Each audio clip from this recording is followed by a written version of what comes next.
what's up? Dito ulit tayo ngayon. Papayos natin ang ating tricycle. Kasi bumigay na ang kanyang kwan guys.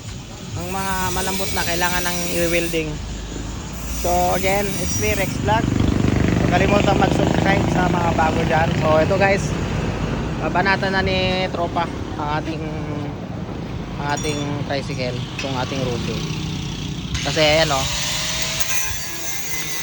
papayos natin yung kanya, yung itong ganito, yung pintuan niya.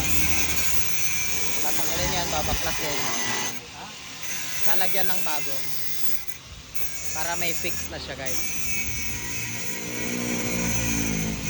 Ayan. Tapos dito lalagyan niya daw ng bracket, ayan sa may dyan. Tapos dito naman sa ilalim niyan i-weldingin niya din.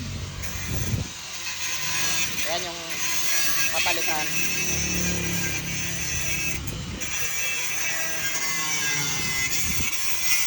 Ayan. So dito lang yan guys, malapit sa may sentrum. Ayan. Ito yung sentrum dito sa may Sadsaran. Ayan. So dito lang yan. Kahit may tropa natin, no? Busy si Tropa. Tropa!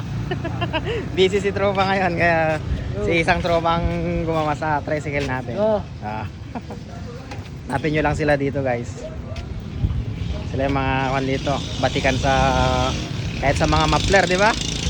Mga tambucho, ayan, kompleto sila dyan. Ayan.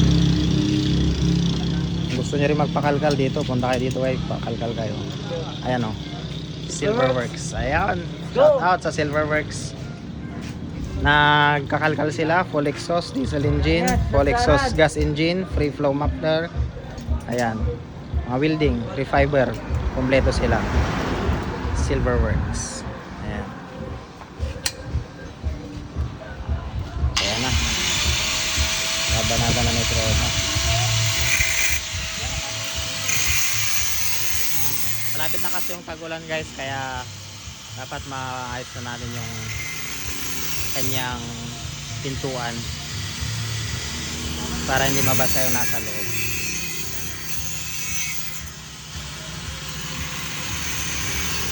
So ayan o, gagawan siya ng lock. Ito na ilalagay doon sa harap, sa bandang gilid nya.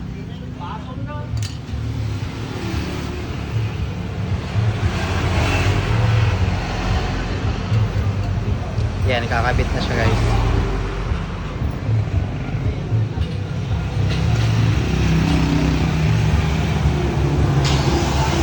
So yun lang guys.